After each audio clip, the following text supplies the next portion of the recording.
What up, YouTubers? It's your boy, the Tactical Insider. Welcome to another episode.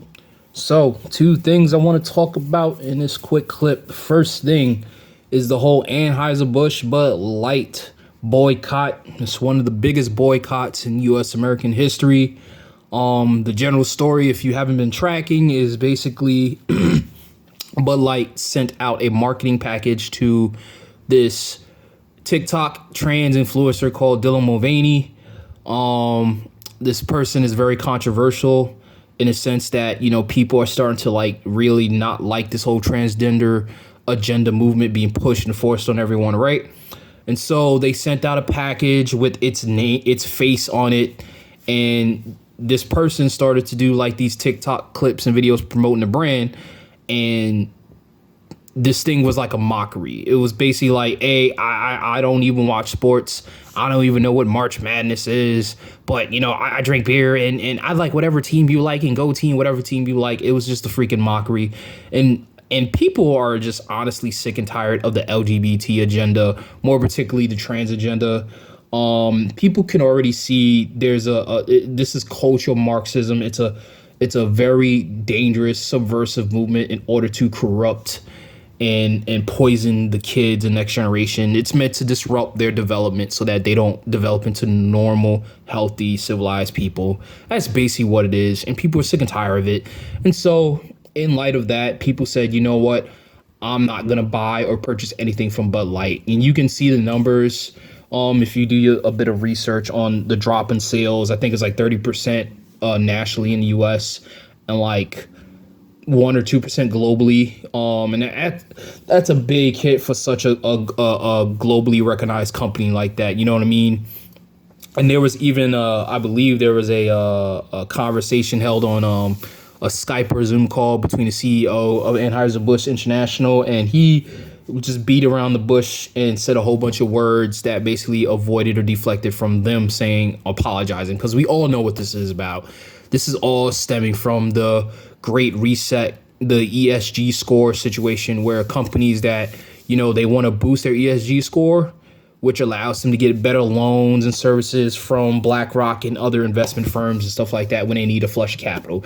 That's basically what this shit is.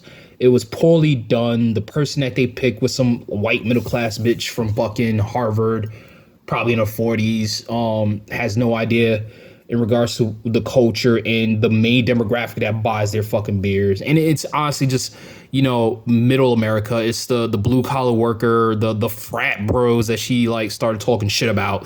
Bitch, shut your fucking mouth. No one asked you. The brand is not suffering because the drinkers, the 99% of your fucking customer base is fucking frat bros out of touch. I think it's really you, and because you lack any sort of creativity and ingenuity in actually promoting the brand, so you jumped on this ESG bullshit to make it seem like you had something to fucking say.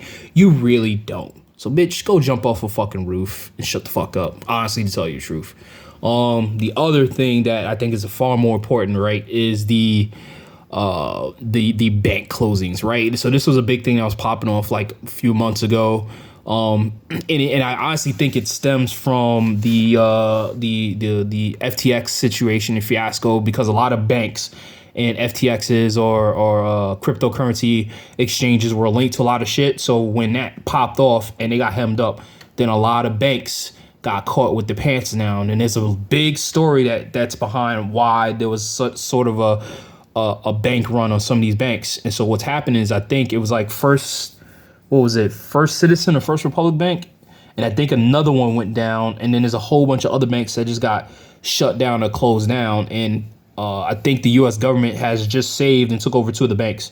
Now, this is very dangerous for a number of reasons. Number one, general economic collapse. It's going to be pretty bad.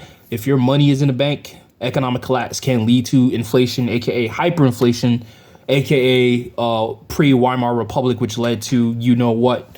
And that's pretty bad. Another thing that's dangerous as well is the fact that if the United States government steps in and starts to nationalize these banks, then we're going to have a national bank, which means that they have more control over our finances and what we can do and what we can spend our money on.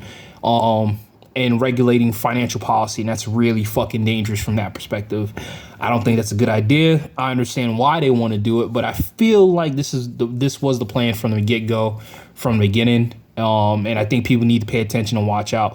You might want to take some steps in order to protect your financial future. I don't know, pull your money out of the banks.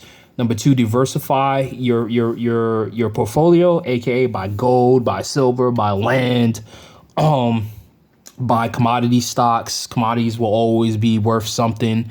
Buy bullets, buy food, buy stuff that you can use if everything falls apart, because I guarantee, like, I'm not pulling this out my ass, things are going to fall apart eventually in the next year or so. So just be prepared, be aware, stay safe. That's it for your report. Thank you, everybody.